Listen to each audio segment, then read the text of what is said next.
మన ప్రభు అయిన యేసు క్రీస్తు నామములో ఈ ఉదయకాల మన్నా అనే కార్యక్రమాన్ని వీక్షిస్తున్న మీ అందరికీ హృదయపూర్వకమైన వందనాలు తెలియజేస్తున్నాను. కృపగల దేవుడి జ్ఞాపకం చేసుకొని గడిచిన దినమంతా ఆయన కృపలో భద్రపరిచి కాపాడి క్షేమం అనుగ్రహించి మరొక దినాన్ని పరిశుద్ధాత్మదేవుడు అనుగ్రహించాడు. ఈ దినమంతా కృపాక్షేమముల్ని పరిశుద్ధాత్మదేవుడు అనుగ్రహించును గాక. ఈ ఉదయకాల సమయంలో ఒక వాక్యాన్ని మనం చదువుకుందాం. జకర్యా గ్రంథము 9వ అధ్యాయము 9వ వచనం. సియోన్ నివాసులారా బహుగా సంతోషించుడి, యెరూషలేము నివాసులారా ఉల్లాసముగా ఉండుడి. నీ రాజు నీతిపరుడు దీనుడై గాడిద పిల్ల ఎక్కి నీ యొద్దకు వచ్చుచున్నాడు. దేవునికి స్తోత్రము కలుగును గాక. చూడండి, సంతోషించండి, ఉల్లాసించండి. రాజు దీనుడై గాడిద పిల్ల ఎక్కి నీ యొద్దకు వస్తున్నాడు. ప్రభు ఎందుకు ఆయన మన యొద్దకు వస్తున్నాడు? ఆయన మన యొద్దకు వస్తే ఆయన చేసే కార్యం ఏంటి? సర్వోన్నతమైన దేవుడు అక్కడ మనం చూసినప్పుడు గాడిద పిల్ల ఎక్కి ఆయన వస్తున్నాడు అంటే దీనుడై వస్తున్నాడని లేఖనాలు సెలవిస్తున్నాయి. ప్రియ దేవుడి బిడ్డ, చూడు, అక్కడ మనం గమనించినప్పుడు నీ జీవితంలో సంతోషము ఉల్లాసము కోల్పోయి చాలా భయంకర స్థితిలో, కృంగిని స్థితిలో, కన్నీటి వేదన మధ్య ఉన్న నీ జీవితాన్ని, పాడై పతనమైన నీ జీవితాన్ని ఒక రాజుగా వచ్చి ఆయన నిన్ను బాగు చేయాలని, మన జీవితాలను మార్చాలని సర్వోన్నతమైన దేవుడు నీ జీవితంలో పోగొట్టుకున్న ఆ సంతోషాన్ని, ఉల్లాసాన్ని మళ్ళా కలుగు చేయాలని సర్వోన్నతమైన దేవుడు ఆయన మన యొద్దకు వస్తున్నాడు. ఈ ఉదయకాల సమయంలో వాక్యం, నీ జీవితంలో ఏ సంతోషం నీ జీవితంలో పోయిందో, ఏ ఆనందం నీ జీవితంలో పోయిందో, ఏ ఉల్లాసం నీ జీవితంలో పోయిందో, దేన్ని బట్టి నువ్వు పోగొట్టుకున్నావో సర్వోన్నతమైన దేవాది దేవుడు ఆయన నీ యొద్దకు వచ్చుతున్నాడు. కనుక ఈ దిన ఉదయకాల సమయంలో నీ యొద్దకు వచ్చి నీ జీవితంలోకి నా ప్రభు వచ్చేసి నీ జీవితంలో నా దేవుడు సంతోషం కలుగు చేయనుగాక, నీ జీవితంలో నా ప్రభు ఆనందాన్ని కలుగు చేయనుగాక, నీ జీవితంలో నా దేవుడు ఉల్లాసాన్ని కలుగు చేయనుగాక. ప్రియ దేవుడి బిడ్డ, ఎప్పుడు ప్రభు మన జీవితంలో వస్తాడు. వచ్చి ఆయన మన చేతిలో చేసే కార్యం ఏంటంటే ఆయనకి మనము మొరపెట్టినప్పుడు ఒక రాజుగా వస్తాడు. మనము కీర్తన గ్రంథం 20వ అధ్యాయము 9వ వచనం మనం గమనించినప్పుడు, యెహోవా రక్షించుము, మేము మొరపెట్టినప్పుడు మాకు ఉత్తరం ఇచ్చెను. రాజు మాకు ఉత్తరం ఇచ్చెను. కనుక దేవుని యొక్క సన్నిధిలో ఆ రాజాతి రాజైన సర్వోన్నతమైన దేవాది దేవుడికి సన్నిధిలో నీవు మొరపెట్టగలిగితే ఆయన నీ యొద్దకు వచ్చి నీ మొరను ఆలకించే దేవుడు ఆయన, నీ కన్నీటిని తుడిచే దేవుడు ఆయన, నీవు అద్భుతం జరిగించే దేవుడు. ఈ ఉదయకాల సమయంలో దేన్ని బట్టి నువ్వు మొరపెడుతున్నావు? వారు అంటున్నారు, ఇదిగో రక్షించయ్యా అని మేము ప్రభు సన్నిధిలో రాజుని మేము అడిగితే ఆయన మాకు ఉత్తరం ఇచ్చాడు, ఆయన మాకు జవాబు దయచేశాడు ఆయన. కనుక ప్రియ దేవుడి బిడ్డ, ఆ రాజును పిలవాలి. చూడండి, ఇర్మియా ప్రవక్త కూడా అంటాడు, చూడండి, సర్వోన్నతమైన దేవాది దేవుడు ఆయన ఎద్దకు వచ్చినప్పుడు మాలున్న ప్రతి భయాన్ని తొలగించావయ్యా నువ్వు. నీ వైపు మరలినప్పుడు, అయ్యా నీ సన్నిధిలో మొరపెట్టినప్పుడు మాలున్న ప్రతి భయాన్ని నువ్వు తొలగించావయ్యా.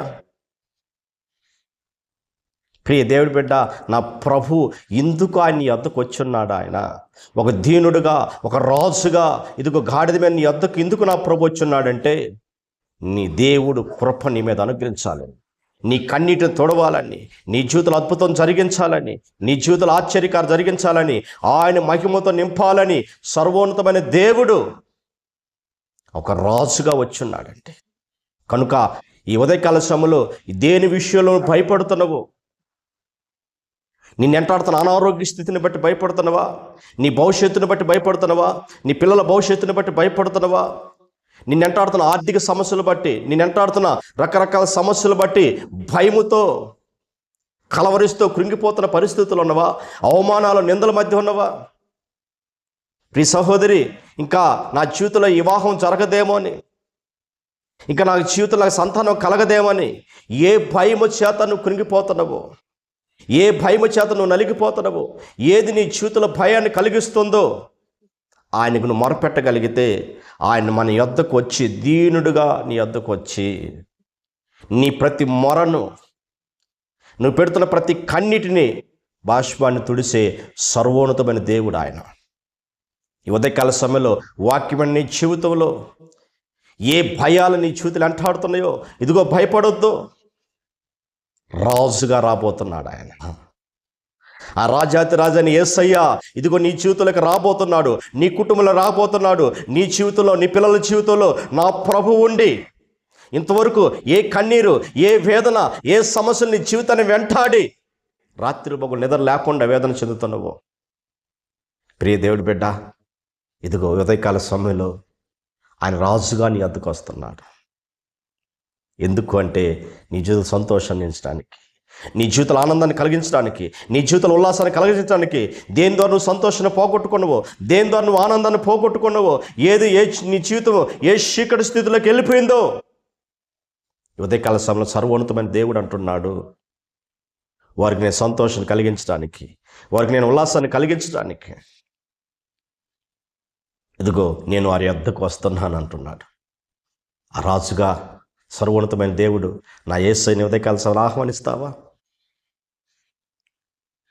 ఆయన ఆహ్వానించగలిగితే ఆయన యొద్దకు వచ్చి, ప్రియ దేవుడి బిడ్డ, నీ కన్నీటి తుడిచే దేవుడు ఆయన, నీ ప్రతి అవసరం తీర్చే దేవుడు ఆయన, నీ ప్రతి అక్కర్లు తీర్చే దేవుడు ఆయన. నువ్వే విషయంలో భయపడుతానో నీ సమస్త భయాలన్నీ తొలగించి నీ జీవితంలో ఒక సంతోషాన్ని, ఆనందాన్ని కలుగు చేయాలని కోరుకుంటున్నాడు. కనుక ప్రియ దేవుడి బిడ్డ, నా ప్రభువైన యేసుక్రీస్తు మనల్ని సంతోషపెట్టడం కోసం, మనల్ని ఆనందం పెట్టడం కోసం నా ప్రభువైన యేసుక్రీస్తు ఆయన అవమానపరచబడ్డాడు, ఆయన నిందించబడ్డాడు, ఆయన గాయపరచబడ్డాడు, ఆయన పాపుల చేతికి అప్పగించబడ్డాడు. నీ కొరకు, నా కొరకు ఆయన ఆఖరి రక్తబొట్టు వరకు చిందించాడు. అలాంటి సర్వోన్నతమైన దేవుడు ఆయన రాజాతి రాజుగా, పరిశుద్ధాత్మ దేవుడుగా ఈ ఉదయకాల సమయంలో నీతోనే మాట్లాడుతున్నాడు.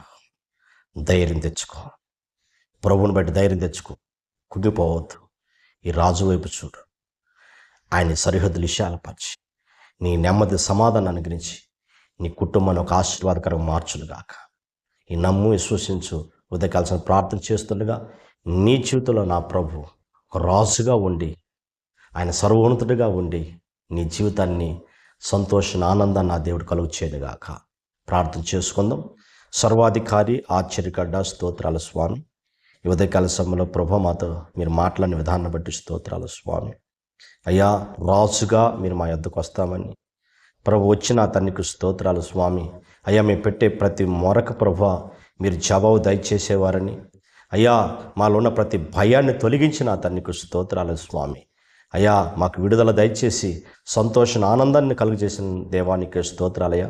ఈ సమయంలో ఎవరి జీవితంలో సంతోషం ఆనందాన్ని కోల్పోయిన తండ్రి, నిరాశ మధ్య ఉన్నారు జీవితంలో ప్రభా, కన్నీటి మధ్య ఉన్నారు జీవితాన్ని ప్రభా, ఆనందంగా మార్చి నీ నామాన్ని ఘనపరచుకోమని యేసు నామములో అడుగుతున్న పరమ తండ్రి,